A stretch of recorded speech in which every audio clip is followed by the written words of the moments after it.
Mwongeye kwirirwa neza abakunzi ba Pop Culture Rwanda.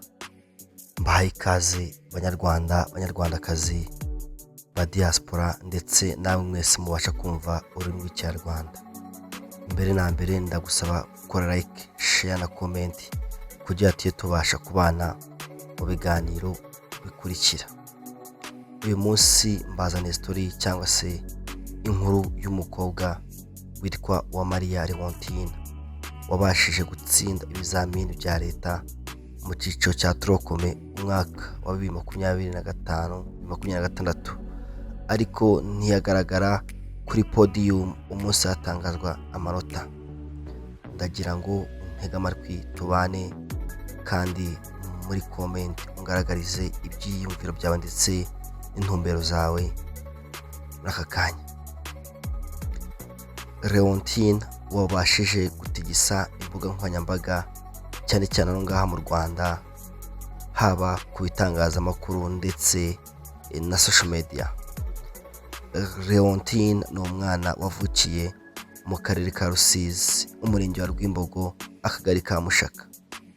Akaba avuka mu muryango w'abana batandatu, akaba ari we bucura bw'iwabo.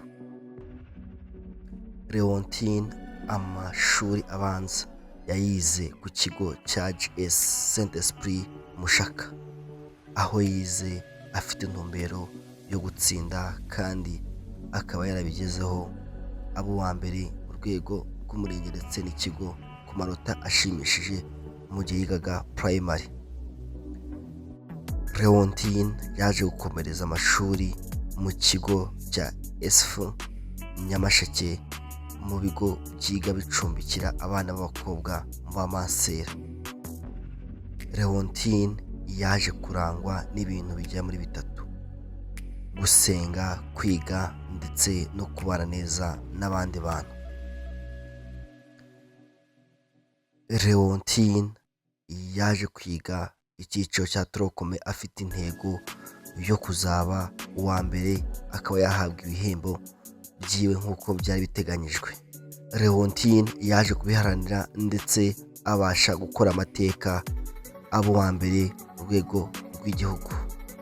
Gusa haje kuvuka impaka ku mbuga nkoranyambaga, aho ibitangazamakuru birimo Rwagasabo ndetse n'abandi batishimiye ko Leontine atagaragaye kuri podium ngo ahabwe ibihembo byiwe birimo mudasobwa ye, amafaranga y'ishuri ndetse n'ibikoresho by'ishuri.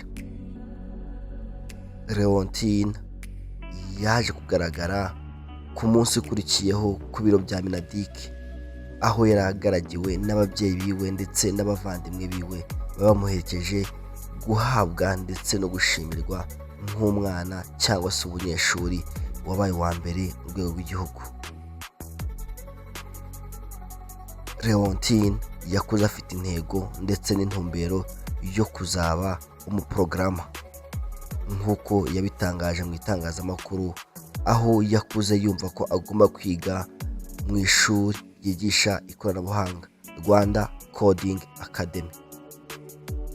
Minedik yisobanuye ivuga yuko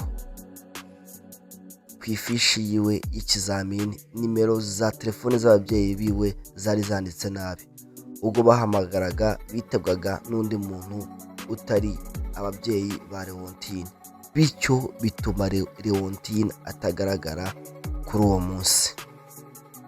Minedik yongera gushishikariza ibigo by'amashuri kujya bandika neza amanimero y'abana ndetse n'ababyeyi neza ku mafishi y'ikizamini.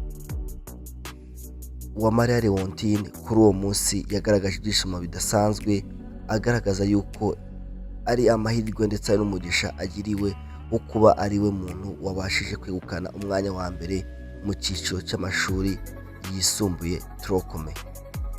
Wamwana Leontine yagaragaje ko yishimiye kandi anezerewe no kuba bamuhaye ikigo yahoze yifuza.